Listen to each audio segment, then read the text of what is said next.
সূর্যের আলোর ঝলকানিতে রং বেরঙের মাটি, বিমোহিত পর্যটকরা।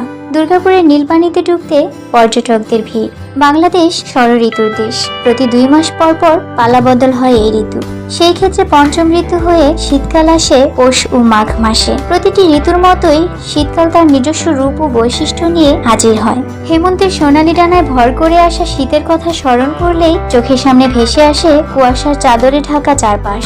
আর এই শীতকাল উপভোগ করতেই নানান পর্যটন জায়গাগুলোতে ছুটে বেড়ায় শীতপ্রেমী মানুষেরা। শীতের ছোঁয়া পেতে ছুটে আসেন দেশের এক প্রাকৃতিক সৌন্দর্যে ঘেরা নেত্রকোনা জেলা অঞ্চলে।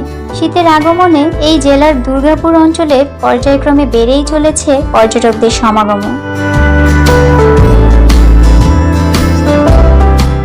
দেশের বিভিন্ন স্থান থেকে প্রতিদিনই পর্যটকরা এসে উপভোগ করছেন পাহাড়, নদী আর সবুজের নৈসর্গিক সৌন্দর্য। শীতের শুরু থেকেই সীমান্তের পাহাড়গুলোতে যেন নিজেদের মন হারিয়ে নেন পর্যটকরা। এই অঞ্চলটির উত্তরে বাংলাদেশ ভারত সীমান্তবর্তী পাহাড়, অপরূপ সোমেশ্বরী নদী, রানীক্ষং মিশন, বিজয়পুর সাদামাটির পাহাড় উল্লেখ, রাশিমণি স্মৃতিসৌধ, সুসংগ রাজবাড়ি, বিরিশিরি ক্ষুদ্র নৃগোষ্ঠীর কালচারাল একাডেমি, টং স্মৃতিস্তম্ভ ও কমরেড মণি সিংহ স্মৃতি জাদুঘর পরিদর্শন করে পর্যটকরা একরাশ মুগ্ধতায় মগ্ন হচ্ছেন। জানা গেছে, দুর্গাপুর উপজেলার বিজয়পুরের সাদামাটি ভৌগোলিক নির্দেশক পণ্য জিআই হিসেবে স্বীকৃত, ফলে এই অঞ্চলকে দিয়েছে ভিন্ন মাত্রা।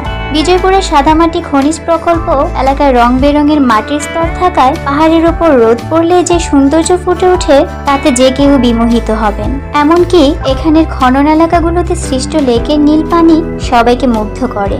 লেকগুলো স্বচ্ছ ও সুদৃশ্য হওয়ায় প্রতিদিনই দূর দূরান্তের অগণিত পর্যটকরা ভিড় করে থাকেন।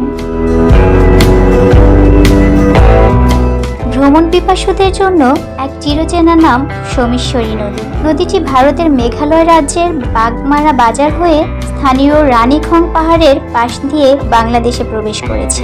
এই নদী শীতল পানিতে নেমে পায়ে বালির স্পর্শ এক স্বর্গীয় অনুভূতি। নদীতে নেমে উত্তরে তাকালে গাঢ় পাহাড়ের যে রূপের দেখা মেলে তাতে যে কেউ এই মোহনীয়তায় বারবার মেতে থাকতে চাইবেন। সাদামাটির পাহাড়, সবুজ প্রকৃতির আর নদীর স্বচ্ছ জল ভালো লাগলে আপনিও এসে ঘুরে যেতে পারেন ইতিহাস ঐতিহ্যের সুসঙ্গ দুর্গাপুর।